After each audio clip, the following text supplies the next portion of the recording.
لو أنزلنا هذا القرآن على جبل لرأيته خاشعا متصدعا من خشية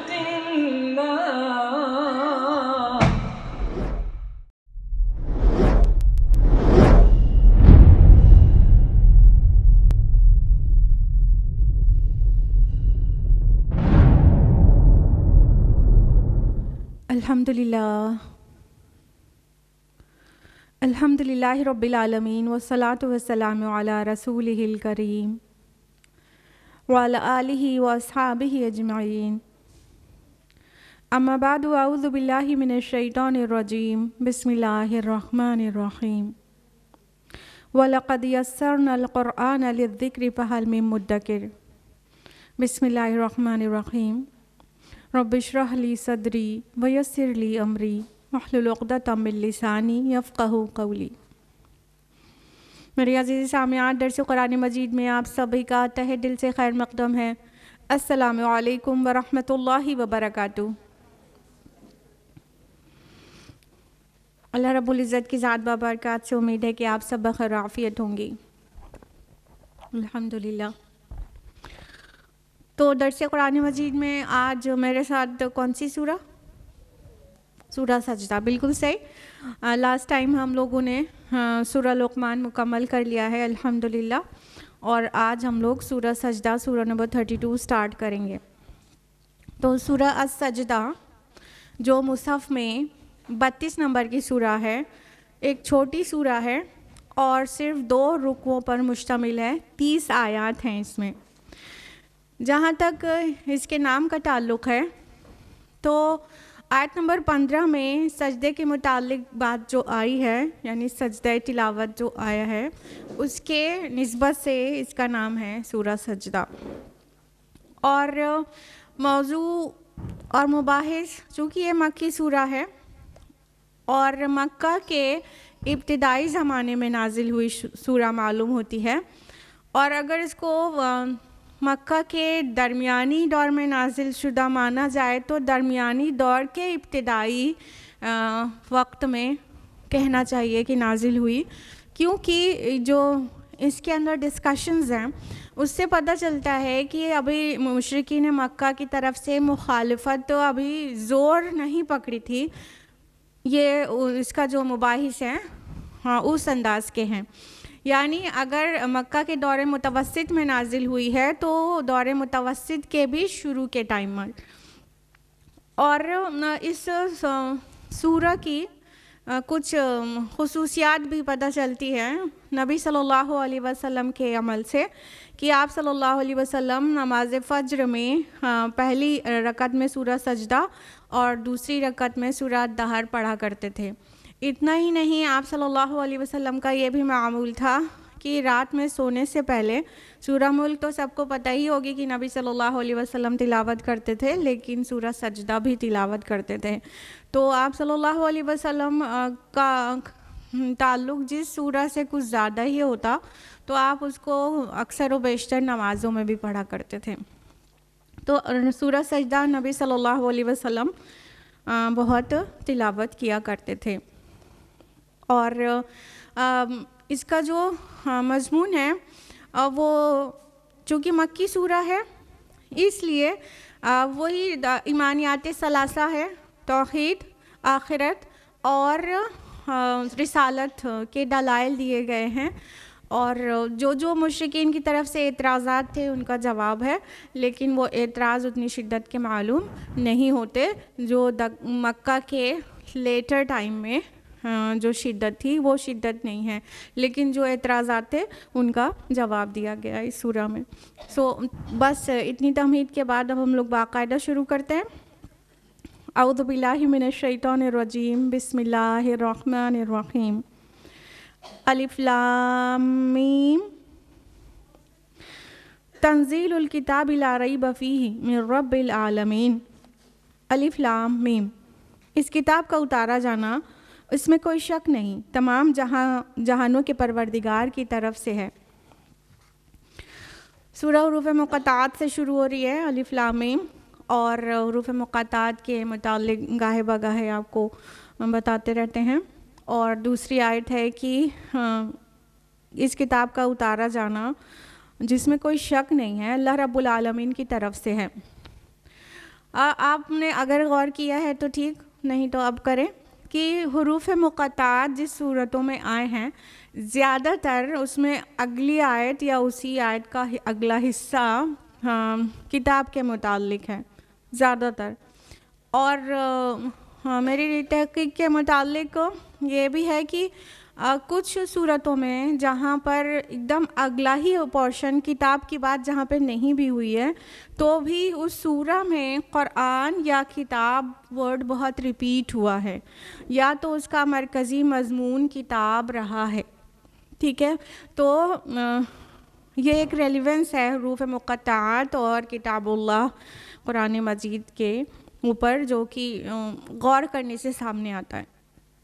تو اب اللہ تعالیٰ کہہ رہے ہیں کہ یہ جو کتاب ہے اس کا اتارا جانے، اس کے منظم من اللہ ہونے میں ذرا بھی شک نہیں ہے کہ یہ اللہ رب العالمین کی طرف سے ہے، اور کسی بھی چیز میں شک نہیں ہے، لیکن یہ اللہ کی جانب سے ہونے میں بھی کوئی شک نہیں ہے، یہ اللہ رب العالمین نے اتارا ہے. کہنے کا مطلب جب اس انداز میں پیش کیا گیا تو اس میں ایک بہت بڑا چیلنج ہے کہ نہیں ماننے والے اپنی شامت خود بلا رہے ہیں. یہ اللہ کی کتاب ہے، اور جو تم نبی صلی اللہ علیہ وسلم پر بہتان لگا رہے ہو کہ اپنے سے گڑھ لائے ہیں، اس کا بہت برا انجام ہونے والا ہے. اور اس کے اندر جو مضمون ہے، مباحث ہیں، جو اس کا پیٹرن ہے، جو یہ کلام کا پیٹرن ہے، وہ بالکل بھی دوسرے کلام سے مختلف ہے. کسی انسان نے آج تک ایسا کلام پیش نہیں کیا.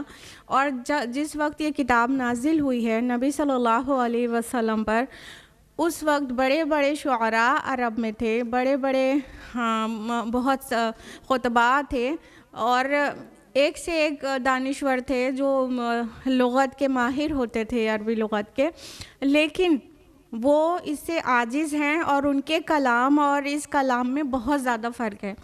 اور چونکہ اہل عرب بہت اپنے آپ کو عربی داں سمجھتے تھے، اور اب بہت ماہر سمجھتے تھے اپنے آپ کو کہ وہ عربی زبان کے بہت زیادہ ماہر ہیں، تو اس لیے ان کے لیے اور آسان تھا اس کو سمجھنا کہ کس طرح سے دوسرے کلام سے مختلف ہے.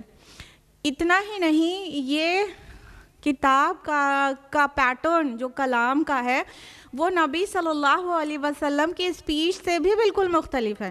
اس پہ ریسرچز بھی ہو رہے ہیں، اور یہ بات آج تک بھی فردر ثابت ہوتی چلی جا رہی ہے کہ نبی صلی اللہ علیہ وسلم کا جو کلام ہے، کہنے کا مطلب جو احادیث میں پریزروڈ ہے، تو وہ احادیث کا جو پیٹرن ہے، انسان کے بولنے کا ایک پیٹرن ہوتا ہے نا. اب ایک انسان جیسا بولتا ہے، اگر اس کے اوپر ریسرچ ہو تو دوسرے انسان کے بولنے کے انداز سے بہت مختلف آئے گا. تو نبی صلی اللہ علیہ وسلم کا جو پیٹرن ہے، پیٹرن آف اسپیچ، جو کلام کا انداز تھا، وہ اس سے بھی یہ قرآن بالکل ہی مختلف ہے. تو پھر کیسے ہی کوئی کہہ سکتا ہے کہ یہ نبی صلی اللہ علیہ وسلم خود گڑھ کے لے آئے؟ تو اللہ تعالیٰ ایک وارننگ کے طور پر، ایک چیلنج کے طور پر، اور ایک بہت زوردار انداز میں اس سورہ کو شروع کر رہے ہیں کہ یہ تو اللہ کی جانب سے ہے جو تمام جہانوں کا رب ہے، اور اس میں شک و شبے کی کوئی گنجائش نہیں ہے. اور اس کتاب پر عمل کرنے والے کس طرح ظاہر باطن سے بدل جاتے ہیں وہ اپنے آپ میں ایک دلیل ہے. اور نبی صلی اللہ علیہ وسلم کی ذات مبارکہ وہ اپنے آپ میں ایک دلیل ہے کہ اس سے پہلے تک کبھی جب ان سے جھوٹ رپورٹڈ نہیں ہے تو پھر اللہ ہی کے نام پہ کیوں جھوٹ بولنے لگ جائیں گے. تو یہ اللہ کی طرف سے ہے. اللہ تعالیٰ یہ اس سورہ کے شروعات میں ہی کہہ رہے ہیں، کیونکہ اس کے جو پس منظر میں یہی باتیں ہیں نا کہ یہ کہہ رہے تھے کہ یہ محمد خود بنا لائے ہیں صلی اللہ علیہ وسلم. تو اللہ تعالیٰ فرما رہے ہیں کہ نہیں، اس کتاب کو تو اللہ تعالیٰ نے نازل کیا ہے جو تمام جہانوں کا رب ہے، اور اس میں ذرا بھی شک و ریب کی کوئی گنجائش نہیں ہے. اور جس کو زبان کی سمجھ ہو وہ بہت اچھی طرح سے اس میں دیکھ سکتا ہے کہ یہ اس طرح کا کلام دنیا کے کوئی بھی عربی ادب کے ماہر سے ماہر ترین انسان پیش کرنے سے عاجز تھا، عاجز ہے اور قیامت تک رہے گا۔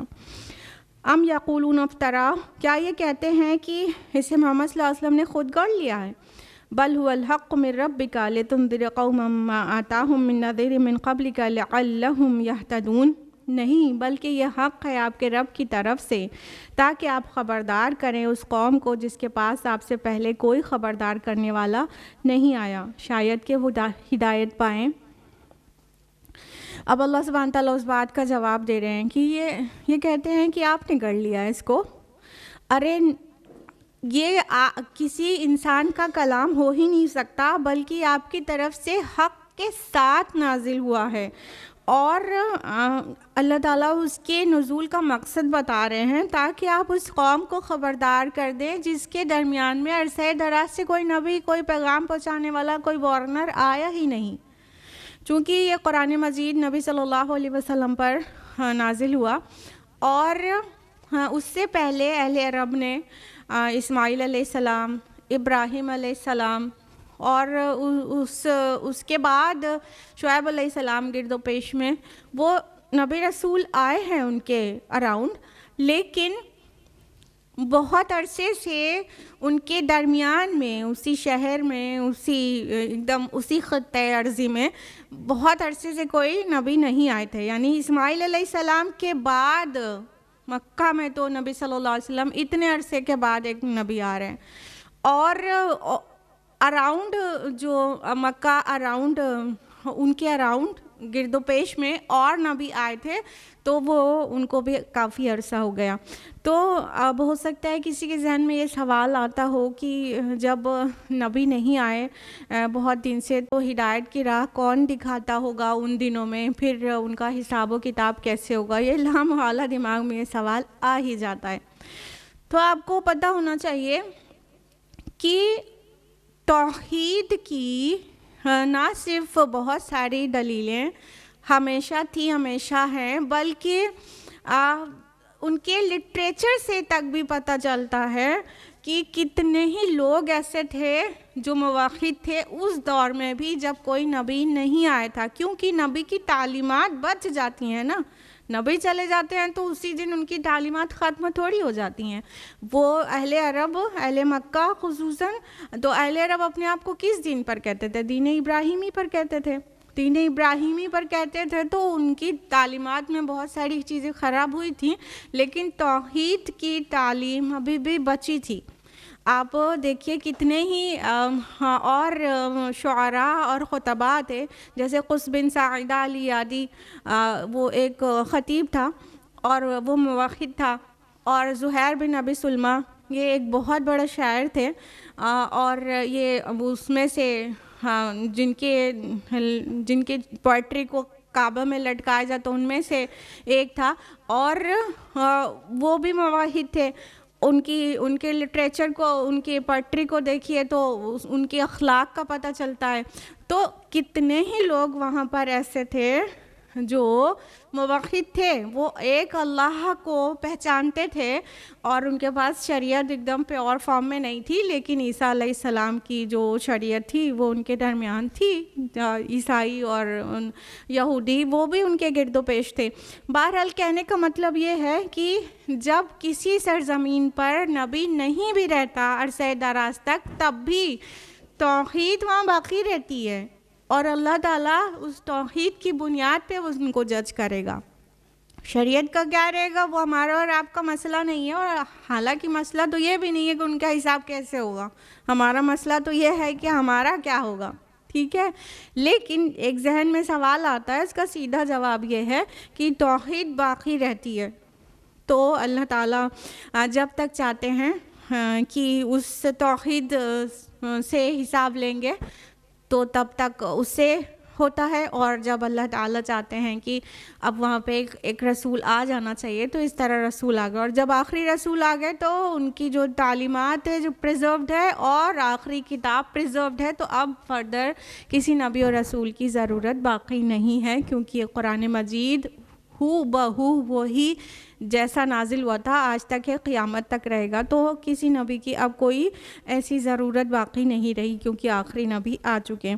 تو اللہ سبحانہ تعالیٰ فرما رہے ہیں کہ یہ اس لیے ہے تاکہ ان کو آپ خبردار کر دیں جن کے درمیان عرصے دراز سے کوئی خبردار کرنے والا نہیں آیا، اور یہ ہدایت پا جائیں. تو نبیوں اور رسولوں کا بھیجا جانا اللہ تعالیٰ کی رحمت کا مظہر ہوتا ہے کہ اللہ تعالیٰ چاہتا ہے یہ ہدایت پر آ جائے اور گمراہی سے باز آ جائے. اللہ الذی خلق السماوات والارض وما بینہما فی ستۃ ایام ثم استوى علی العرش. اللہ وہ ہے جس نے پیدا کیا آسمانوں کو اور زمین کو اور جو کچھ ان دونوں کے مابین ہے 6 دنوں میں، پھر وہ متمکن ہوا عرش پر.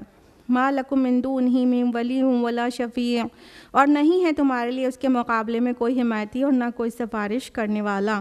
افلا تتذکرون، تو کیا تم نصیحت نہیں پکڑتے؟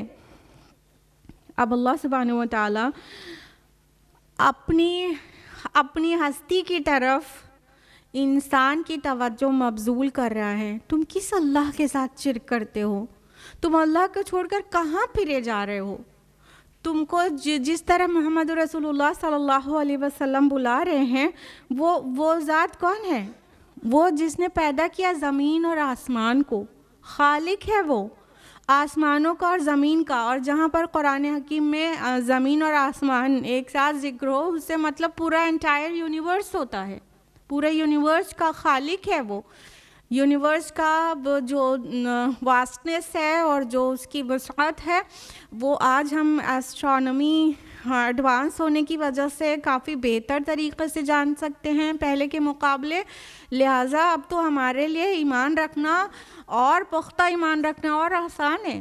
تو اللہ تعالیٰ فرما رہے ہیں کہ اللہ تعالیٰ تو زمین و آسمان کا خالق ہے، پوری دنیا کائنات کا خالق ہے، اور اس نے اس کو بنایا ہے 6 ایام فی 6 ایام 6 دنوں میں. اب یہ 6 دن کیا ہے اس میں اسکالرس کا ڈفرینس آف اوپینین ہے، لیکن جو پرومیننٹ اوپینین ہے کہ ظاہر بات ہے وہ یہ 24 آورس ڈے نہیں ہے، یہ 6 ایپاکس ہیں، 6 بڑے پیریڈز آف ٹائم. یہ تو کرسچینٹی میں ملتا ہے نا کہ بک آف جینیسس میں کہ ایک دن یہ منڈے ٹیوزڈے وینسڈے والے دن میں سب کچھ تخلیق کیا. اب پھر 7واں دن بچ گیا تو اب وہ کیا ہی کرتے تو لکھ کے چھوڑ دیا ہے کہ on 7th day God took rest، خدا نے آرام کیا. استغفر اللہ. اور اسلام کا مسلمانوں کا عقیدہ کیا ہے اسلام میں؟ یہ کہ لا تأخذہ سنۃ ولا نوم، نہ اسے اونگ آتی ہے نہ اسے نیند آتی ہے، اسے تھکان نہیں ہوتی جو اسے آرام کی ضرورت ہو.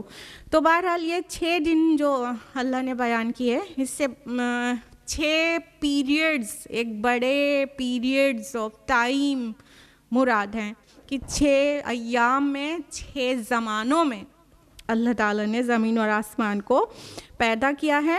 اور اس کے بعد کیونکہ یوم کا معنی صرف دن نہیں ہوتا، پیریڈ آف ٹائم بھی ہوتا ہے، صرف 24 آورس ڈے نہیں ہوتا.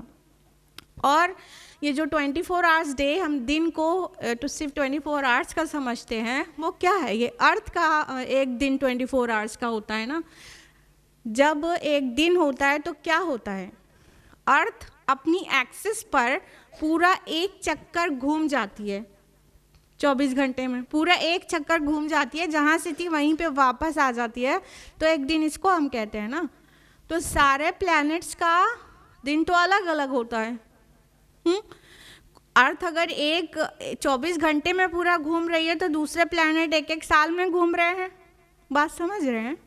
تو سب کا دن تو الگ الگ ہو گیا نا. تو یہ 6 days 24 hour days سمجھنا یہ عقل سے بعید ہے، اور ایکسپلینیشن سائنٹیفک بھی نہیں مل پاتا ہے اس کا کہ 6 دن میں کیسے اتنی چیزیں ہو جائیں گی. 6 periods آف ٹائم بولیں گے تو ہاں اٹس لاجیکل بھی اور سائنٹیفک بھی لگتا ہے. اور فرمایا کہ اس کے بعد عرش پر متمکن ہوا. استویٰ علی العرش کی کیا کیفیت ہو سکتی ہے یہ ہم اور آپ تصور بھی نہیں کر سکتے. عرش کی جو وسعت ہے، عرش کی جو عظمت ہے، عرش عظیم کا وہ مالک ہے، تو عرش پر وہ کیسے مستوی ہے یہ صرف وہی جانتا ہے، اور وہ اس طرح سے عرش پر مستوی ہے جس طرح اس کے شان کے لائق ہے۔ ہر مفسر یہیں پر آ کر اکتفا کر لیتا ہے کہ عرش پر وہ اس طرح متمکن ہے، وہ اس طرح مستوی ہے جس طرح اس کی شان کے لائق ہے۔ ہم تصور بھی نہیں کر سکتے، کیونکہ جب ہم عرش کو اور حامل عرش فرشتوں کو بھی تصور نہیں کر پائیں گے۔ آپ کو ابو داؤد کی حدیث سنایا تھا نا کہ اب اللہ کے رسول صلی اللہ علیہ وسلم فرماتے ہیں کہ حامل عرش جو فرشتے ہیں ان میں سے ایک فرشتے کے کان کے لو سے لے کر شولڈر تک کے، شان و چھانے تک کے جو ڈسٹینس ہے وہ 700 سال کی مسافت کے برابر ہے۔ Then can you imagine that angel? We can't. ہم تو ان فرشتے تک کو امیجن نہیں کر سکتے کہ وہ کتنے بڑے فرشتے، کتنے مطلب ہیوج اللہ تعالیٰ کی کریشنز ہیں جو عرش کو حامل عرش ہیں، جو عرش کو اٹھائے ہوئے ہیں۔ تو جب ہم وہی نہیں کر سکتے تو عرش کی عظمت کیا ہی امیجن کریں گے، اور اللہ تعالیٰ کو اس پر مستوی ہونا ہم کیا ہی امیجن کریں گے۔ امیجنیشن سے باہر ہے، انفیکٹ کوئی تصویر ذہن میں آنی بھی نہیں چاہیے۔ تو اللہ سبحانہ تعالیٰ اپنی بلندی اور عظمت کا بیان کرتے ہیں کہ اللہ وہ ہے، اور فرمایا کہ تم اس کے مقابلے میں کوئی حمایتی اور سفارش کرنے والا نہیں پاؤ گے۔ یعنی تم اللہ کے علاوہ اور لوگوں کے پاس چلے جاتے ہو دعائیں مانگنے کے لیے، چڑھاوے چڑھانے کے لیے، لیکن وہ تم جب اللہ کے یہاں کھڑے ہوگے واپس تو کوئی مدد کرنے والا نہیں ہوگا اور کوئی سفارش کرنے والا نہیں ہوگا۔ یہاں من دون ہی آیا ہے، لیکن دون کا معنی یہاں پر مقابلے میں نکل رہا ہے، اس کے علاوہ نہیں، اس کے مقابلے میں نکل رہا ہے۔ افلا تذکرون، کیا تم نصیحت نہیں پکڑتے؟ کیا تم عقل سے کام نہیں لیتے؟ کیا تمہیں اتنی بھی سمجھ نہیں ہے؟ مطلب خالق اور مخلوق میں اتنا بڑا ڈفرینس ہے کہ امیجنیشن سے باہر ہے، اور خالق کے ساتھ مخلوق کو برابر میں لا کے کھڑا کر دینا، اس سے بڑی حماقت کون سی ہو سکتی؟ تمہیں اتنا بھی نہیں سمجھ میں آتا کہ تم عرش عظیم کے رب کے ساتھ دوسروں کو، پتھروں کو اور فرشتوں کو یا اللہ کی دیگر مخلوق کو برابر کیے دیتے ہو؟ تمہیں ذرا بھی عقل نہیں آتی؟ تم مانگنے کہیں اور چلے جاتے ہو، چڑھاوے چڑھانے کہیں اور چلے جاتے ہو، ساری چیزیں تمہاری پوری کرنے والا تو اللہ تعالیٰ ہے، تمہیں ذرا سمجھ میں نہیں آتا۔ یدبر الامر من السماء الی الارض، وہ تدبیر کرتا ہے اپنے امر کی آسمان سے زمین کی طرف، ثم یعرج الیہ، پھر وہ امر چڑھتا ہے اس کی طرف، فی یوم کان مقدارہ الف سنہ مما تعدون، یہ سارا معاملہ ایک دن میں طے ہوتا ہے جس کی مقدار تمہاری گنتی کے حساب سے 1000 برس ہے۔ اب اللہ سبحانہ تعالیٰ اپنی عظمت اور بلندی کے مزید باتیں کہہ رہے ہیں جو بھی بہت زیادہ متشابہات میں سے ہے کہ ہم لوگ اسے بہت اچھا سمجھ بھی نہیں سکتے جتنا کہ اللہ ہی چاہے۔ اللہ تعالیٰ فرما رہے ہیں کہ وہ تدبیر کرتا ہے اپنے امر کی آسمان سے زمین کی طرف، یدبر الامر، وہ تدبیر کرتا ہے۔ یدبر یا تدبیر لفظ جو آیا ہے دوبر سے آیا ہے، جس کا معنی ہوتا ہے پیچھے کا حصہ، ٹھیک ہے؟ تو تدبیر اس پلاننگ کو کہتے ہیں جو اینڈ ریزلٹ کو ذہن میں رکھ کے، پیچھے کیا ہوگا اس کو ذہن میں رکھ کر پلان کیا گیا ہو۔ جب ہم کہتے ہیں تدبیر کرتا، اللہ تعالیٰ مدبر ہے، پوری کائنات کی تدبیر کرنے والا، تو اس کا مطلب ہوتا ہے کہ آخر تک کیا چیز چاہیے وہ سب اسے پتہ ہے، اس کے اینڈ ریزلٹ کو ذہن میں رکھ کے وہ ساری چیز اللہ نے پلان کی ہوئی ہے۔ تو اللہ سبحانہ تعالیٰ اپنے آپ کو فرما رہے ہیں یدبر الامر، وہ تدبیر کرتا ہے اپنے امر کی، کہاں؟ آسمان سے زمین کی طرف، یعنی جو پلاننگز ہیں اللہ سبحانہ و تعالیٰ کی وہ ایسی ہے کہ جب آپ ذہن دیں گے، یعنی غور و فکر کریں گے، تو تب وہ تب آپ کچھ معرفت اللہ تعالیٰ کی حاصل ہو پائے گی. اب دیکھیے نا, اللہ تعالیٰ نے جو کچھ بھی بنایا ہے کتنا ویل پلانڈ بنایا ہے. یہ زمین, یہ آسمان, یہ چاند, یہ ستارے, جو بھی مخلوق ہے جہاں ان کی کیا ضروریات ہیں اور ان کے کیا کیا انہیں پیش آنا ہے, وہ ساری چیز اتنی پرفیکٹ ہے نا. کس طرح اللہ تعالیٰ کی پلاننگ ہے پوری. یہ دنیا میں انسان کا جینا, پھر نکاح ہونا, پھر اولاد ہونا, پھر پورا سسٹم آگے تک چلنا, کتنا پورا سسٹمیٹک ہے. چاہے ہم جو نان لیونگ ہم سمجھتے ہیں وہ کریشن ہو اللہ تعالیٰ کی یا لیونگ کریشن ہو, سب کچھ اتنا سسٹمیٹک ہے. اللہ تعالیٰ نے اتنا ٹائٹ پلاننگ کر کے ان چیزوں کی تخلیق کی ہے کہ عقل عاجز رہ جاتی ہے اور سمجھ میں نہیں آتا سوائے اس کے کہ انسان کہے کہ اللہ اکبر سبحان اللہ نا. تو اللہ سبحانہ تعالیٰ فرماتے ہیں کہ اللہ تعالیٰ تدبیر کرتے ہیں آسمان سے زمین کی طرف, یعنی یہ مطلب یہاں پہ لکھا ہوا ہے کہ اور یہ امر پھر چڑھتا ہے ایک ایسے دن میں جو تمہاری مقدار میں 1000 سال کے برابر ہے. ٹھیک ہے, تو جو پلاننگز ہے, ایک تو یہ بات ہو گئی کہ جو پلاننگز ہیں آسمان میں, جو پلاننگز ہوتی ہیں زمین والوں کے متعلق, وہ ایک ایک ملینیم کی پلاننگ ہوتی ہے, اور فرشتے ایک ایک ملینیم کے احکام لے کے نیچے آتے اور نیچے سے لے کے اوپر جاتے ہیں. ٹھیک ہے, ایک تو یہ بات ہو گئی.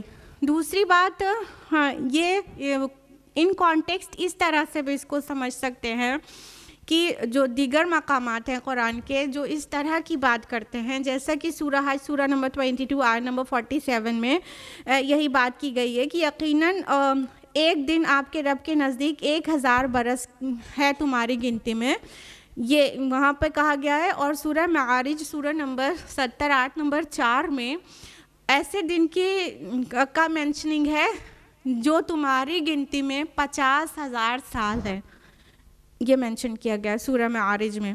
تو کیا مطابقت ہے اور کیا ٹاپک ہے ان تینوں جگہوں پر؟ تو ان دو آیات, اس آیت کو چھوڑ کے جو ہم لوگ انڈر ڈسکشن ہے سورہ سجدہ کی آیت نمبر 5 کو چھوڑ کر, جو دو اور مقامات ہیں سورہ حج سورہ نمبر 22 آیت نمبر 47 اور سورہ معارج سورہ نمبر 70 آیت نمبر 4, اس کا جو ٹاپک ہے پیچھے سے آ رہا ہے کہ عذاب کی جلدی کرتے ہیں تو یہ عذاب کی جلدی نہ مچائیں. اللہ تعالیٰ کے ہاں کام اور پلاننگ 1000 سال کی ہوتی ہے, 50,000 سال کی ہوتی ہے. تو ایک بات تو یہ ہو گئی کہ جو اس کے کانٹیکسٹ میں فلو کر رہی ہے کہ یہ مکی سورہ ہے. نبی صلی اللہ علیہ وسلم سے آ کے بار بار کفار کہتے تھے کہ آپ مطلب تمسخر کرتے تھے, they made fun of our prophet صلی اللہ علیہ وسلم, مذاق اڑاتے تھے, کہتے تھے کہ آپ بہت دن سے کہہ رہے ہیں کہ وہ تم نہیں مانو گے تو عذاب آ جائے گا, عذاب آ جائے گا. جناب وہ عذاب ہے کہاں؟ ابھی تک تو نہیں آیا, ہم تو نہیں مان رہے, آج بھی نہیں مان رہے, کل بھی نہیں مان رہے, ابھی تک تو عذاب نہیں آیا. یہ کہہ کے مذاق بنایا کرتے تھے ہمارے پیارے نبی صلی اللہ علیہ وسلم کا. تو اللہ تعالیٰ کہہ رہے کہ تم اتنے عجلت پسند ہو نا, کہ تم سوچ رہے ہو کہ ابھی مذاق اڑایا اور ابھی نہیں مانا, ابھی انکار کیا اور آج انکار کیا, آج گناہ کیا, کل تمہارے اوپر عذاب آ جائے, ابھی کیا اگلے سیکنڈ میں عذاب آ جائے. تو اللہ تعالیٰ کے ایسے کام نہیں ہوتا. اللہ تعالیٰ ایک ایک پلاننگ کو 1000 سال کی پلاننگ کرتا ہے, اور جو سسٹم اللہ تعالیٰ نے سیٹ کیا ہے اس کے حساب سے کام ہوتا ہے. عذاب کا ایک وقت مقرر ہوتا ہے, ہو سکتا ہے وہ صدیوں میں بھی نہ آئے, 1000 سال کے بعد آئے. ٹھیک ہے, تو ایک تو ان کانٹیکسٹ بات ہو گئی کہ اللہ کے یہاں فیصلے اس طرح نہیں ہوتے جیسے تم سوچتے ہو کہ ابھی انکار کیا اور ابھی عذاب آ جائے. نہیں, اللہ کی ملینیم کی پلاننگ ہوتی ہے, اور وہ امر نیچے آتا ہے, نیچے سے اوپر جاتا ہے, وہ ملینیم کے کام ہوتے ہیں, 1000 ایئرس کے کام ہوتے ہیں. تو ایک تو یہ کانٹیکسٹ کی بات ہو گئی. اس کو ماڈرن ڈے اسکالرز اس طرح سے بھی سمجھ رہے ہیں کہ جو فرشتے ہیں وہ یہاں سے پرواز کر کے آسمانوں میں جاتے ہیں. قدیم مفسرون کے یہاں بھی یہ رائے ملتی ہے. تو وہ جو آسمانی راستے ہیں جن کو پورٹلز کہتے ہیں, وہ پورٹلز ہیں جو اس میں وہ جو وہاں سے تم سفر کرو تو تمہیں 1000 سال لگے، لیکن وہ فرشتے ایک دن میں وہ سفر کر لیتے ہیں. ایک ہی دن میں وہ نیچے سے اوپر، زمین سے آسمان تک، آسمان سے زمین تک کا جو سفر کرتے ہیں وہ تم کرو تو تمہیں 1000 سال لگ جائے. اتنے دور کا سفر ہے، لیکن اللہ تعالیٰ نے ایسی مخلوق پیدا کر رکھی ہے کہ تو تم 50,000 سال جس میں خرچ کرو وہ ایک دن میں فرشتے کرتے ہیں ہمارے. تو کل ملا کر یہاں پر اللہ سبحانہ و تعالیٰ کی عظمت، بلندی اور قدرت کا پتہ چل رہا ہے کہ اللہ تعالیٰ کے ہاں کام کس طرح ہوتا ہے، عالم امر میں کام کس طرح ہوتا ہے. اگر ہم عالم خلق میں، اس دنیا میں اس کو میجر کرنے کی کوشش کریں تو وہ 1000 سال لگے، اور سورہ معارج میں 50,000 سال مینشنڈ ہے کہ 50,000 سال لگے. تمہاری عجلت پسندی سے کوئی چیز نہیں ہو جانے والی. تم چیلنج کرتے رہو تو اللہ تعالیٰ تمہارے حساب سے وہ رزلٹ دے، ایسا نہیں ہو سکتا. اللہ کا کام تدبیر کے ساتھ ہوتا ہے، اور ہاں اللہ تعالیٰ قیامت تک اور ہمیشہ تک کے پیش نظر ہر چیز کی پلاننگ کرتا ہے، تمہاری طرح عجلت میں نہیں کرتا. ذالک عالم الغیب والشہادۃ العزیز الرحیم، وہ جاننے والا ہے ہر چھپی اور ظاہری چیز کا، وہ بہت زبردست ہے، نہایت رحم فرمانے والا. دیکھیے اب اللہ تعالیٰ کے وہ اسماء آئے ہیں نا اگلی ہی آیت میں، جو صاف بتا رہے ہیں کہ اللہ تعالیٰ کا کام کن کن چیزوں پر ہے، یعنی اس کی بنیاد کیا ہے. کہ عالم الغیب والشہادہ، وہ چھپے اور کھلے کا جاننے والا ہے. یعنی اللہ تعالیٰ کی جو پلاننگ ہے، یا اللہ تعالیٰ کے احکام ہیں، یا اللہ تعالیٰ کا صبر ہے، وہ سب علم اس کی بنیاد ہے. ہر چیز چھپی اور کھلی، وہ سب چیزوں کو جاننے والا ہے، علم کے ساتھ کام کرتا ہے، علم کے ساتھ ایک کام نازل کرتا ہے، علم کے ساتھ فیصلے کرتا ہے. نہ کہ جیسے انسانوں کی کمزوری ہوتی ہے نا، اچانک سے غصہ آتا ہے اور اچانک سے ریزائن کر دیتا ہے انسان. غصہ آتا ہے، ایسی کوئی ایکشن لے لیتا ہے جو بعد میں ہمیشہ پچھتاتا رہتا ہے. تو اللہ کیا یہ کام نہیں ہے کہ تم اللہ کی بات نہ مانو اور اللہ تعالیٰ غصے میں ابھی کہ ابھی کوئی ایکشن تمہارے اوپر لے لے. یہ اللہ کی رحمت بھی ہے کہ ایکشن فوراً نہیں ہو جاتا. تو اللہ کے یہاں جو بھی کام ہوتا ہے علم کے ساتھ ہوتا ہے، آنے والے دنوں تک کی بھی بات جانتا ہے. اللہ کے لیے there is nothing like past, present, future. Everything is equal before اللہ سبحانہ و تعالی. ہمارے لیے پاسٹ ہے، پریزنٹ ہے، فیوچر ہے. ہم ٹائم کے حساب سے چلتے ہیں. یہ جو ٹائم اینڈ اسپیس کمپلیکس میں ہم رہتے ہیں تو ہم ٹائم کو کے بغیر کوئی چیز تصور کر ہی نہیں سکتے. بٹ اللہ تعالیٰ ٹائم کا بنانے والا ہے. اللہ تعالیٰ کو ضرورت نہیں ہے یہ ٹائم اینڈ اسپیس کمپلیکس میں محدود نہیں ہے، بلکہ وہ تو اس کا خالق ہے. تو اللہ کے سامنے سب کچھ ایسے آیا ہے جیسے سامنے ہی ہو، کچھ پاسٹ اور فیوچر نہیں ہے. ہماری ساری تقدیریں اللہ کے سامنے ہیں، قیامت کے بعد تک کی سین اللہ کے سامنے ہے. تو اللہ تعالیٰ فرما رہے ہیں وہ کیا ہے؟ عالم الغیب والشہادہ، کھلے اور چھپے کا جاننے والا ہے. اور یہ کھلا اور چھپا تمہارے لیے ہے، یعنی ہمارے لیے. اللہ کے لیے چھپا ہوا کچھ بھی نہیں ہے. یہ تمہاری طرح سے، تمہارے ایسپیکٹ سے جواب دیا گیا. چھپا جو تمہارے لیے وہ بھی جانتا ہے، کھلا جو تمہارے لیے وہ بھی جانتا ہے. تو اللہ تعالیٰ عالم الغیب والشہادہ ہے اور العزیز ہے، بہت زبردست، سب پر غالب، ایبسلیوٹ اتھارٹی. العزیز کا یہ مطلب ہوتا ہے. تو وہ زبردست ہے. تم اپنی نافرمانیاں کر کے اپنے کو بہت سمارٹ نہ سمجھو کہ اللہ کی پکڑ سے بچ جاؤ گے. وہ غالب ہے، یہاں تک کہ تم اس کے خلاف پلاننگ کرتے رہو اور اللہ کی پلاننگ ایسی ہوگی جو سب پر بھاری پڑ جائے گی. وہ الرحیم ہے، اور یہ اس کی رحمت کا مظہر ہے کہ تم چاہے جتنا پرووک کرو ہمارے نبی کو، داعیان اسلام کو، چاہے جتنا اسلام کو برا کہو، چاہے جو کچھ کہو، اللہ تعالیٰ تمہیں مہلت عمل دیے رہتا ہے، فوراً عذاب نہیں لے کے آتا. یہ اللہ تعالیٰ کی رحمت کا مظہر ہے. تو وہ الرحیم ہے. العزیز تو ہے لیکن الرحیم بھی ہے. العزیز ہے، غالب ہے سب پر، اور سب کچھ اپنے کنٹرول میں اس کے ہے اور وہ ایبسولوٹ اتھارٹی ہے، وہ جو چاہے کر سکتا ہے، اتنا پاور ہے اس کے پاس. لیکن وہ الرحیم بھی ہے، اس لیے تمہیں مہلت دیے رہتا ہے. اور کتنے ہی لوگ مہلت کا فائدہ اٹھاتے ہیں نا. اکرمہ بن ابی جہل نہیں مان رہے تھے. پھر انہوں نے سمندر کے سفر میں ان کو اللہ کو پہچان پائے، پھر مہلت سے فائدہ ہوا نا، آ کے توبہ کیا اور اسلام قبول کیا. ہاں، عمر رضی اللہ عنہ بھی تو 5 سال تک نہیں مان رہے تھے. ہاں، مہلت اگر عمر رضی اللہ عنہ کو شروع کے ٹائم پر مٹا دیا گیا ہوتا تو مہلت سے فائدہ نہیں ملتا نا. تو مہلت سے فائدہ تو ملتا ہے، سمجھداروں کو مہلت سے فائدہ ملتا ہے. تو اللہ تعالیٰ تب تک کی مہلت ضرور دیتا ہے جو آخرت میں حجت بنے گی. اور یہ اس کی شان رحیمی کا مظہر ہے کہ وہ مہلت عمل ضرور دیے رہتا ہے. الذی احسن کل شیء خلقہ، جس نے جو شے بھی بنائی بہت خوبصورت انداز میں بنائی. وبدأ خلق الانسان من طین، اور اس نے آغاز کیا انسان کی تخلیق کا گارے سے. اب اللہ سبحانہ تعالیٰ اپنی شان خلاقی کا بیان کر رہے ہیں کہ اس نے جو بھی چیز بنائی ہے بہت ہی بیوٹیفلی بنائی ہے. آپ دیکھیے اللہ تعالیٰ کی خلقت میں کوئی نقص نہیں ہے. اگزامپل لے لیجیے اپنی ذات میں سے ہر ایک چیز کا. اب دیکھیے ہاتھ ہے، ہاتھ میں پکڑنے کا زیادہ کام کرتا ہے، بہت سارے ان گنت کام کرتا ہے لیکن پکڑنے کا زیادہ کام کرتا ہے. تو دیکھیے ہماری انگلیاں ہیں جس سے ہم پکڑ پاتے ہیں، اور یہ انگوٹھا ہے جو ان انگلیوں کو ایسے سپورٹ کرتے ہیں تو بہت آسانی سے پکڑ پاتے ہیں. صرف یہ انگوٹھا نہ رہے تو پکڑنے میں کتنی دقت رہے.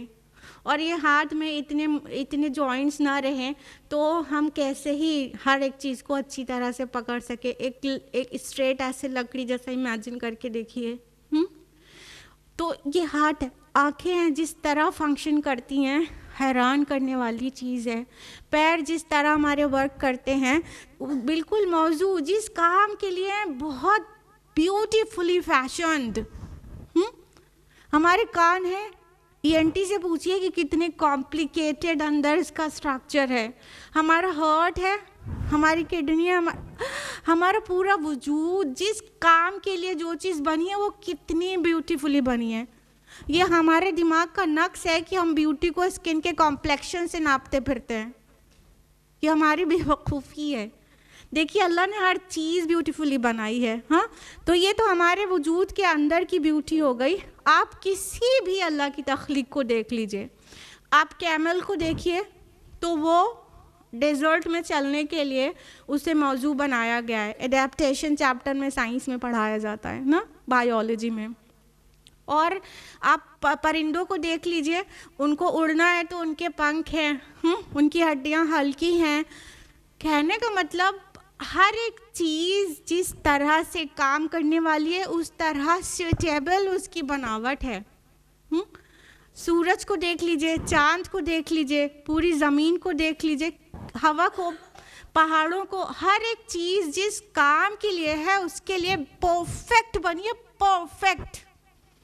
انسان پرفیکشن کبھی حاصل نہیں کر سکتا کہ اپنے سے کچھ بنائے وہ پرفیکٹ ہو، لیکن اللہ کا ہر کریشن پرفیکٹ ہے. جو چیز بنی ہے بیوٹیفلی بنی ہے، اس میں کوئی نقص نہیں ہے، کوئی کمی نہیں ہے، کوئی عیب نہیں ہے. اس کا جو کام ہے اس کے حساب سے پرفیکٹ اندازہ کیا ہے اللہ نے اس کا، اور وہ پرفیکٹلی کام کرتا ہے. تو اللہ تعالیٰ فرما رہے الذی احسن کل شیء خلقہ، اس نے جو بھی چیز بنائی بیوٹیفلی بنائی، بہت خوبصورت بنائی، اور اس کی جو بناوٹ ہے وہ بہت خوبصورت ہے. آپ بچوں کی بناوٹ کو دیکھ لیجئے کہ کس چیز سے انسان بنتا اور کیا ہو جاتا ہے بعد میں، کس طرح سے. اور اللہ تعالیٰ نے اس کو آگے کہا وَبَدَأَ خَلْقَ الْإِنسَانِ مِنْ طِينٍ، اس نے آغاز کیا انسان کی تخلیق کو گارے سے.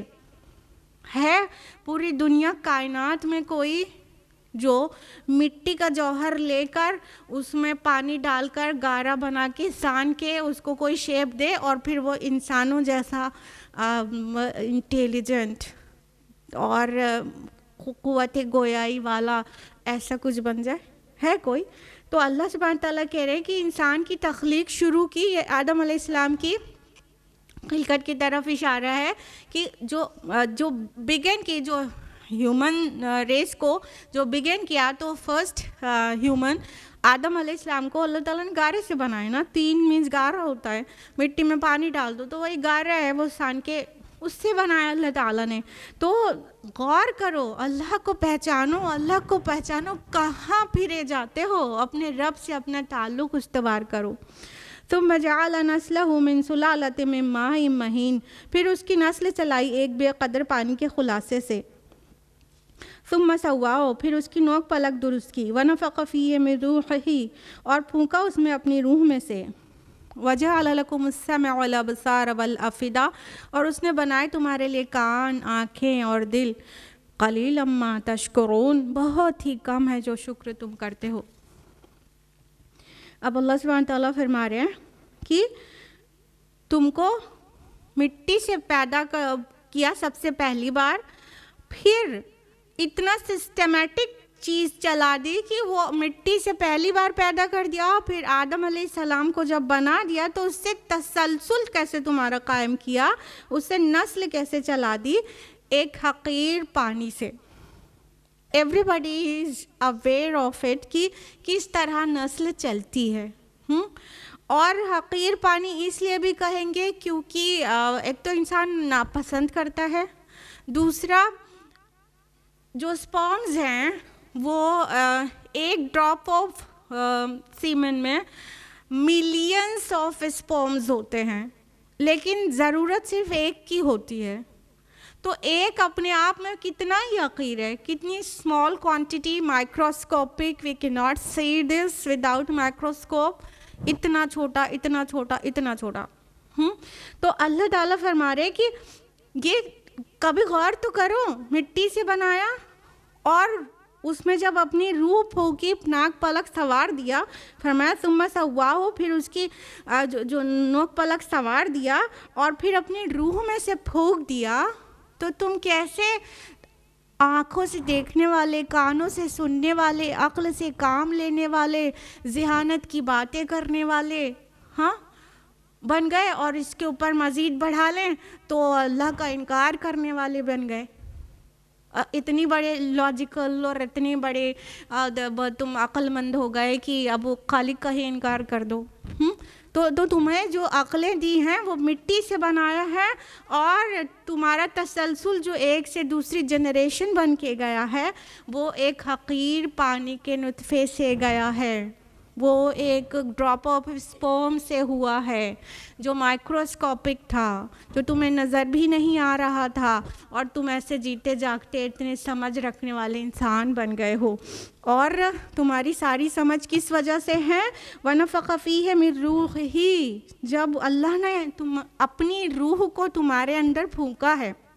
اب اس روح کو پھونکنے میں شرک کا شائبہ تک بھی مت آنے دیجیے گا کہ then every body is God استغفر اللہ, یہ بھی مفہوم نکالا جاتا ہے. نہیں, روح کو پھونکے جانے سے ایک تو اللہ سے اس کا تعلق ہو گیا, اللہ سے اس کا تعلق ہو گیا.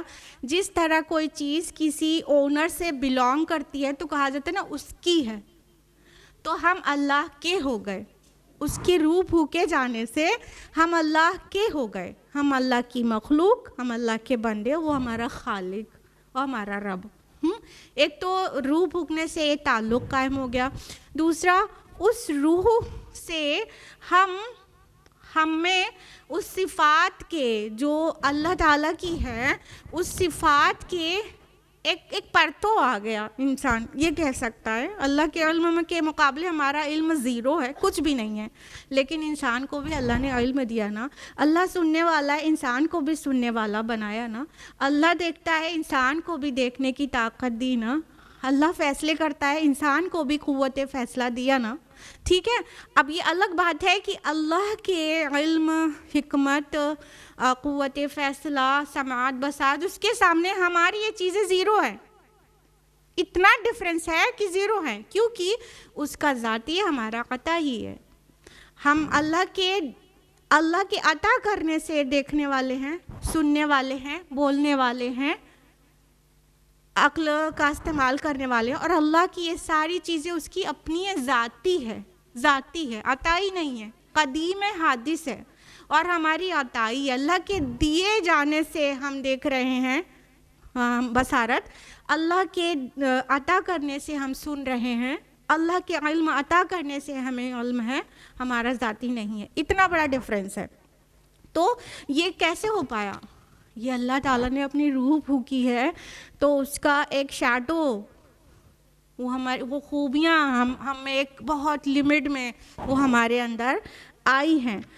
اور فرمایا پھر اللہ تعالیٰ نے، دیکھیے انسان کے پاس 5 حواس ہوتے ہیں، دیر آر 5 سینسز نا، لیکن یہ 2 سینسز کا بہت زیادہ ذکر ہے قرآن میں کہ وَجَعَلَ لَكُمُ السَّمْعَ وَالْأَبْصَارَ، کہ اور تم کو سننے اور دیکھنے والا بنایا، وَالْأَفْئِدَةَ اور تمہارے فؤاد بنائے. اب ان 2 سینسز کا ذکر ہے کہ دیکھنے سننے والا بنایا، تو یہ بہت ہی زیادہ دیکھا جائے تو اسٹرانگ اور امپورٹنٹ سینس ہے. دیکھنا سننا یہ ہمارے لیے بہت مفید ہے، خصوصاً ہدایت قبول کرنے کے لیے. ٹھیک ہے، تو ان 2 کا اللہ تعالیٰ نے ذکر کیا. اور ان جنرل ہماری لائف میں ان دونوں کا بہت بڑا رول ہے. ذرا سوچیے ہماری آنکھیں نہیں ہوں اور ہم کان سے سن نہیں سکیں تو ہماری لائف کتنی ڈیفیکلٹ ہونے والی ہے. دس از وائی اللہ سبحانہ تعالیٰ سیز قلیلا ما تشکرون، بہت ہی کم شکر ہے جو تم کرتے ہو. اور تیسری چیز جو اس میں کہا والافئدہ، اور تمہارے فؤاد بنائے. فؤاد یا جو افئدہ ہے یہ فائدے سے ہے، ایسے تو ٹرانسلیشن میں مجبور ہے انسان کون سا ورڈ لے کے آئے تو دل کرتے ہیں، اور تمہارے دل بنائے. اس سے ایکچوئل مین ہمارے دماغ ہے. دل ہم دماغ کی جگہ پہ لینگویج میں استعمال کرتے ہیں. دماغ ہے، یعنی جب انسان کان سے سنتا اور آنکھ سے دیکھتا ہے تو یہ سینس ڈیٹا دماغ میں جا کے پروسیس کرتا ہے نا، اور پھر کوئی کنکلیوژن نکالتا ہے.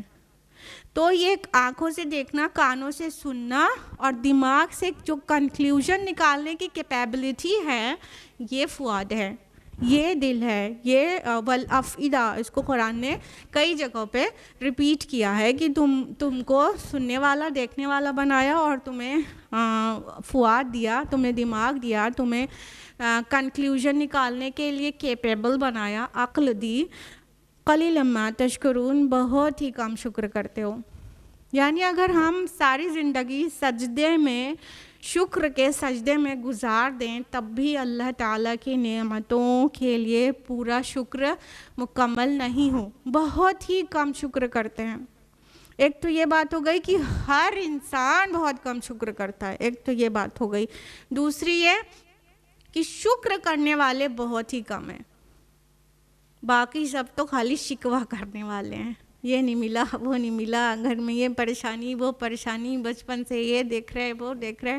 میرے اللہ، میرا یہ کہنا رہتا ہے ہر خاص عوام کو، اللہ ہمیں خود توفیق دے، میرا یہ کہنا رہتا ہے کہ پریشانی کتنی ہے آپ کے پاس، گنیے. چلیے کوئی کو بھی چیلنج کے ساتھ کوئی بھی اپنی پریشانیوں کو گنے، کاؤنٹیبل پریشانیاں ہیں اس کو، 4 6 10 20 25 اور کتنی کاؤنٹ کر ڈالیے، کاؤنٹ کر لیں گے اپنی پریشانیوں کو، کاؤنٹ کر لیں گے. شاید 25 30 کے بعد تو آپ کو یاد کر کے بھی کوئی پریشانی یاد نہ آئے. لیکن اللہ سبحانہ تعالیٰ قرآن میں 2 بار کہتے ہیں نا، سورہ ابراہیم میں بھی اور سورہ نحل میں بھی، وَإِن تَعُدُّوا نِعْمَةَ اللَّهِ لَا تُحْصُوهَا، تم اللہ کی نعمت کو کاؤنٹ کرنا چاہو تو کاؤنٹ نہیں کر سکتے. اب نعمتوں کو کاؤنٹ کرنا شروع کریں. انسان ایک طرف اپنی پریشانیاں لکھ ڈالے، بہت پریشان ہیں سب لوگ معذرت کے ساتھ، کیونکہ ہر وقت زبان پہ پریشانی رہتی ہے، شکر نہیں رہتا ہر وقت زبان پہ، اس لیے ہم کہہ رہے ہیں بہت پریشان. ایک کالم بنائیے پریشانیوں کا، ایک کالم بنائیے نعمتوں کا، پھر دیکھیے گا کون سا کالم بڑھتا ہے اور کہاں تک جاتا ہے. آپ پائیں گے کہ آپ کی جتنی پریشانیاں ہیں وہ لکھ کے آپ سیچوریٹ ہو گئے، اب یاد سے بھی کرنے سے بھی یاد نہیں آتی، اور وہ بس گنتی کی ہیں. اب نعمتوں کا کالم بنائیے، خالی اپنے وجود میں نعمتوں کا، پوری دنیا کائنات میں نعمتوں کا کالم، پھر دیکھیے گا کہ آپ کی زندگی ختم ہو جاتی ہے کہ نہیں اس کالم کو بھرنے میں. ابھی سمجھ میں آیا ہم کہنا کیا چاہ رہے ہیں؟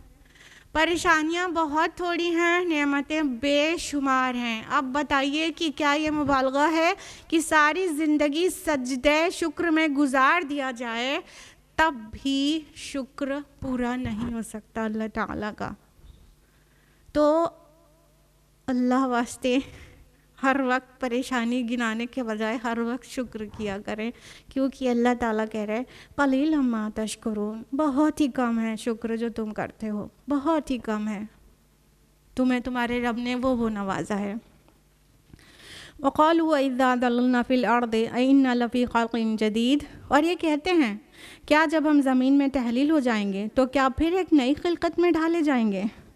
بل ہم بلقاء ربہم کافرون، بلکہ حقیقت یہ ہے کہ یہ لوگ اپنے رب کی ملاقات کے منکر ہیں۔ اب آخرت کا، یہ تو اللہ تعالیٰ کا انٹروڈکشن تھا نا، توحید کے دلائل تھے، اب آخرت کی طرف بات مڑ رہی ہے، اور انکاری لوگوں کا جو انکار ہے اس کو پیش کیا جا رہا ہے کہ ان کا سب سے بڑا مسئلہ کیا ہے؟ یہ کہتے ہیں کہ ہمیں یہ نہیں سمجھ میں آتا کہ سب مر جائیں گے، مٹی میں مل جائیں گے، ریزہ ریزہ ہو جائیں گے تو ہماری تخلیق نئے سرے سے ہوگی، ہم پھر سے اٹھائے جائیں گے۔ تو اللہ تعالیٰ کہہ رہے ہیں اصل میں بات یہ نہیں ہے کہ یہ نئی تخلیق ان کے دماغ میں نہیں سما رہی ہے، اصل میں بات یہ ہے کہ یہ غیر ذمہ دار رہنا چاہتے ہیں کہ اپنے رب کی ملاقات ہوگی اور وہاں اپنے سارے کچے چٹھے کھول کے رکھے جائیں گے اور ہر بات کا جواب دینا ہے، اس بات سے ان کو پرابلم ہے۔ وہ اپنے رب کے ملاقات کے انکاری ہیں، یہ خواہش نفس کو ہر ڈگری میں پورا کرنا چاہتے ہیں، نفس کی خواہش پہ یہ کنٹرول نہیں کرنا چاہتے ہیں۔ مسئلہ ان کا یہ نہیں ہے کہ جو دوبارہ ان کا کریشن کیسے ہوگا۔ ابھی پیچھے کی آیات میں یہ واضح کر دیا گیا کہ اللہ نے کریٹ کیسے کیا ہے، مٹی سے بنایا، نطفے سے بنایا۔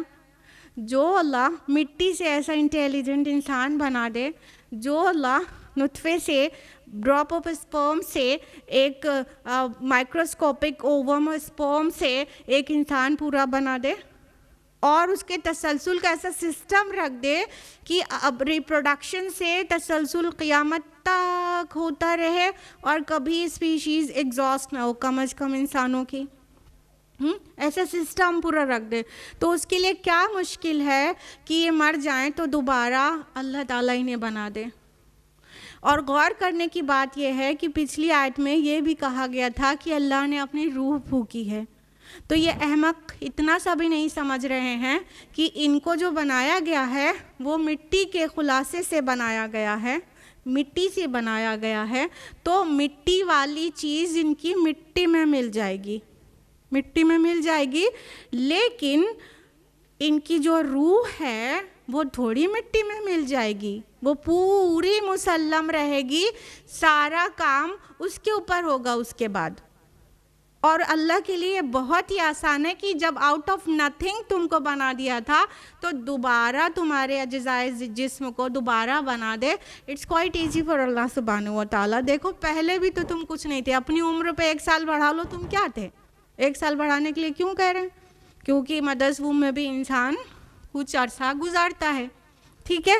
تو مدرس ووم میں جتنے دن رہا انسان اتنے کو +9 منتھس کرے، ہم کہہ رہے 1 سال بڑھا لے، تو اپنی عمر پہ 1 سال بڑھا لو۔ تم کہاں پہ تھے بتاؤ؟ کہیں پر تھے؟ تو اب ہو کہ نہیں؟ اللہ نے آؤٹ آف نتھنگ تمہیں بنایا کہ نہیں؟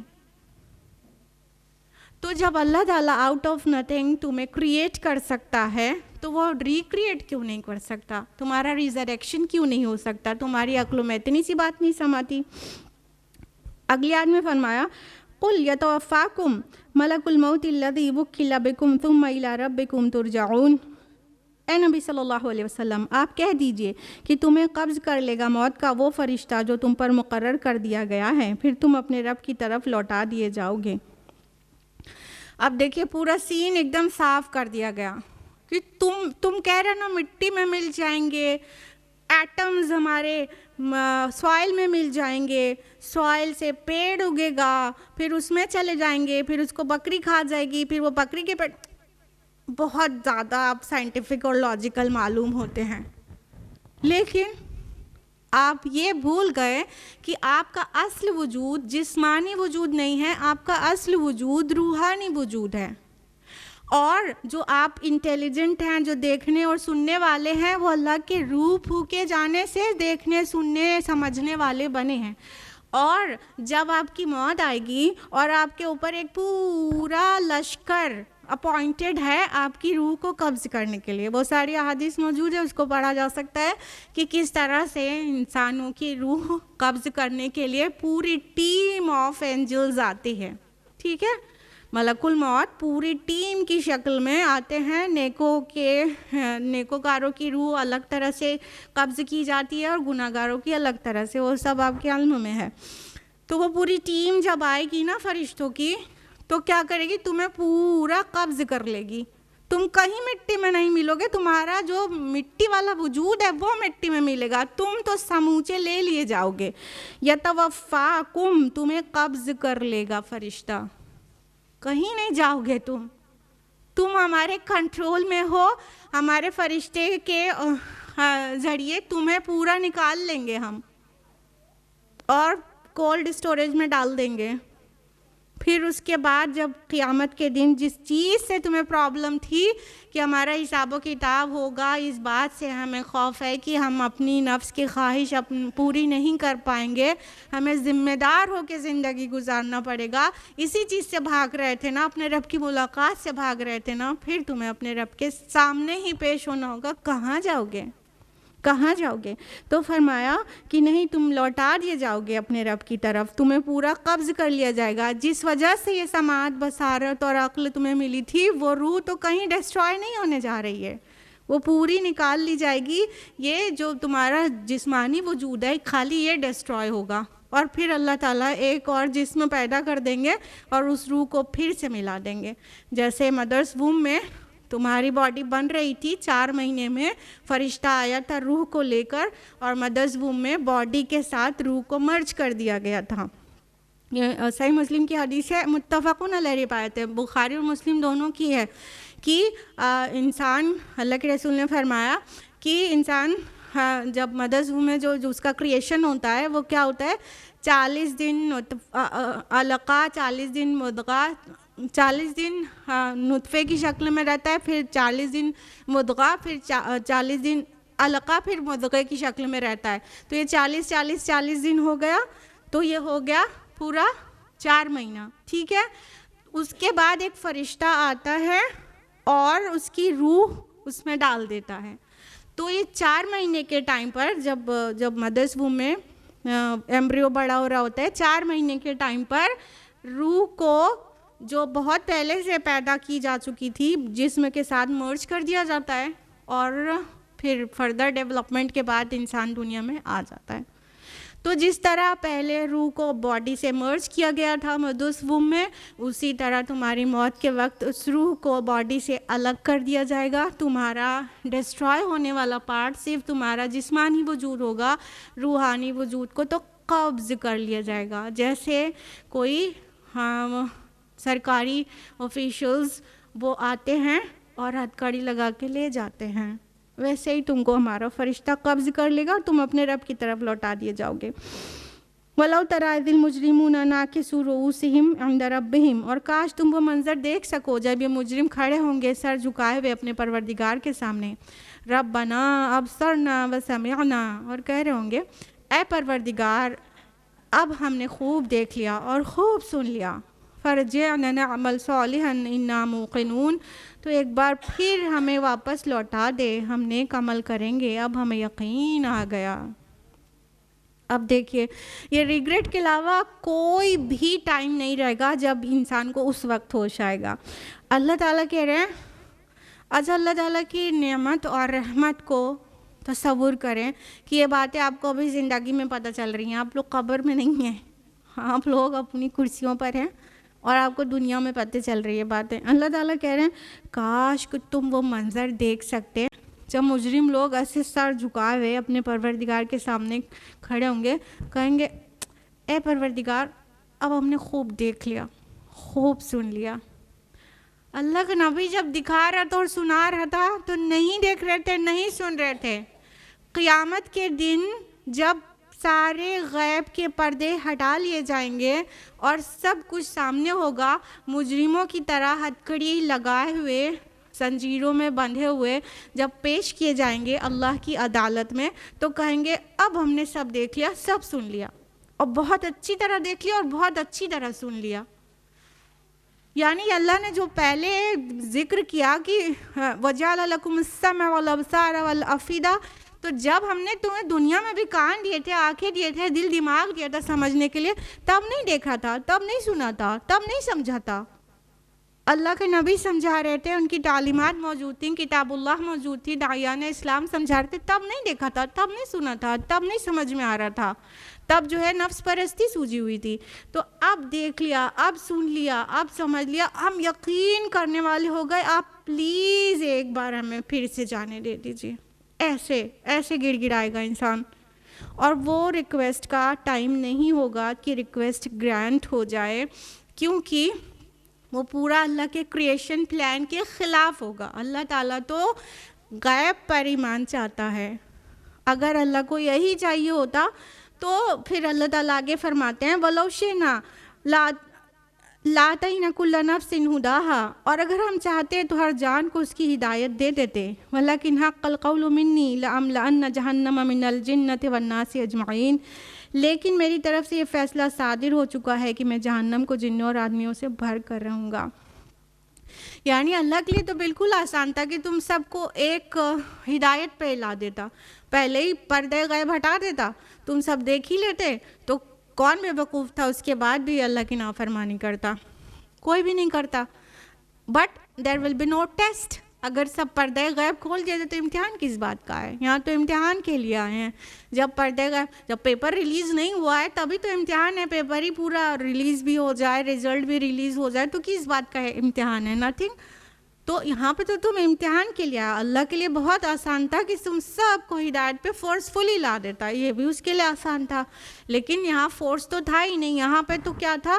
تمہیں فری ول دی گئی تھی کہ اب آنکھیں دی گئی، کان دیے گئے، دل دیے گئے، اپنے سے دیکھو، سنو، سمجھو، تھوڑا تفکر کرو، غور کرو، تھوڑا ٹائم دو، اپنے نفس میں غور کرو، آفاق میں غور کرو، اللہ کی ذات میں غور کرو، اللہ کی صفات پہ غور کرو، کتاب اللہ میں تدبر کرو، چیزیں سمجھ میں آ جائے گی۔ لیکن تب نہیں کیا، تو اللہ کے لیے تو بہت آسان تھا۔ اگر تمہیں دوسرا موقع جو تم بعد میں مانگو گے، دوسرا موقع دینا ہی ہوگا، تو دو چیزیں ہوں گی، یا تو تمہیں وہ سب چیز یاد رہے اور تم دنیا میں آؤ تو پھر کوئی امتحان، پھر کوئی بھی نہیں ہے، پھر کوئی نہیں ہے، یا تو تمہیں وہ ساری چیزیں جو غیب کی ہیں وہ ساری تمہارے دماغ سے محو کر دی جائیں اور پھر تم دنیا میں آؤ، تو دوسرے کیس میں کیا ہوگا؟ تم پھر وہی کرو گے جو ابھی کر کے آئے ہو۔ تو کوئی دوسرا چانس ملنے کا کوئی مقصد ہی نہیں ہے، تو وہ بالکل بیکار ان کی ریکویسٹ ہوگی۔ اللہ پاک ایک بار دوبارہ جانے دے دیجئے، اب کی بار آپ کے فرما بردار ہو کے رہیں گے۔ تو اللہ تعالیٰ کہہ رہے ہیں نہیں نہیں، اگر اللہ تعالیٰ چاہتے تو تم کو یوں ہی ہدایت دے دیتے فورسفلی، لیکن ہمارا فیصلہ جو ہے وہ ایکچولی صادر ہو کر رہے گا کہ تم سب سے ایسے نافرمانوں سے جو جنوں میں سے ہیں اور جو انسانوں میں سے ہیں، ان سے جہنم کو بھرنا ہے اور بھر جائے گی۔ اور یہ بات ابلیس کے سامنے اللہ تعالیٰ نے کہی تھی۔ ابلیس جب چیلنج کر رہا تھا تو اللہ تعالیٰ نے کہا تھا کہ اگر یہی کرو گے تو پھر میں جہنم کو تم سے اور تمہارے پیروکاروں سے بھر دوں گا۔ اس بات کی طرف اشارہ ہے۔ فَذُوقُوا بِمَا نَسِيتُمْ لِقَاءَ يَوْمِكُمْ هَذَا، تو اب مزہ چکھو اس آگ کا، اس لیے کہ تم نے آج کے دن کی ملاقات کو بھلائے رکھا تھا۔ إِنَّا نَسِينَاكُمْ وَذُوقُوا عَذَابَ الْخُلْدِ بِمَا كُنتُمْ تَعْمَلُونَ، اب ہم نے بھی تمہیں نظر انداز کر دیا ہے، بس تم چکھو ہمیشگی کا عذاب اپنی ان کرتوتوں کے سبب جو سب تم کرتے رہے ہو۔ اب اللہ تعالیٰ رخ پھیر لے گا، اور کتنی فکر کی بات اور کتنے ریگریٹ کا پوائنٹ ہے یہ کہ انسان کہے گا کہ مطلب اللہ تعالیٰ کی رحمت کی اس وقت بھیک مانگ رہا ہوگا، لیکن اللہ تعالیٰ کہیں گے کہ تم نے ہماری ملاقات کو بھلائے رکھا تھا نا، دیکھیے عمل تب ہی صحیح ہوتے ہیں جب آخرت پر سچا پکا ایمان ہوتا ہے، زندہ ایمان ہوتا ہے، رب کی ملاقات ہر وقت یاد رہتی ہے کہ اس وقت میں جو کر رہی ہوں نا یہ اپنے رب کے سامنے کھڑے ہونے پر جسٹیفائی کر پاؤں گی کہ نہیں۔ تو جس کو ہر لمحہ اپنے رب کی ملاقات یاد رہتی ہے وہ آٹومیٹیکلی صراط مستقیم پر ہی چلتا ہے۔ تو جو رب کی ملاقات کو بھول جاتا ہے کہ اللہ سے ملنا ہے اور اس وقت جو کر رہے ہیں نا اس کا جواب دینا ہے، تو جب یہ انسان رب کی ملاقات کو بھول جاتا ہے تو اللہ کہہ رہے ہیں تم نے ہماری ملاقات کو بھلا دیا، تو جاؤ آج ہم بھی تم کو اپنی رحمت سے بھلائے دیتے ہیں، اب تم مزہ چکھو عذاب کا۔ اللہم لا تجعلنا منہم۔ اللہ تعالیٰ ان نافرمانوں میں سے ہونے سے بچائے اور اللہ تعالیٰ آگ کے ایک جھونکے سے، ایک بھپکے سے بھی بچا لے، آمین یا رب العالمین۔ وآخر دعوانا الحمدللہ رب العالمین، والسلام علیکم ورحمۃ اللہ وبرکاتہ۔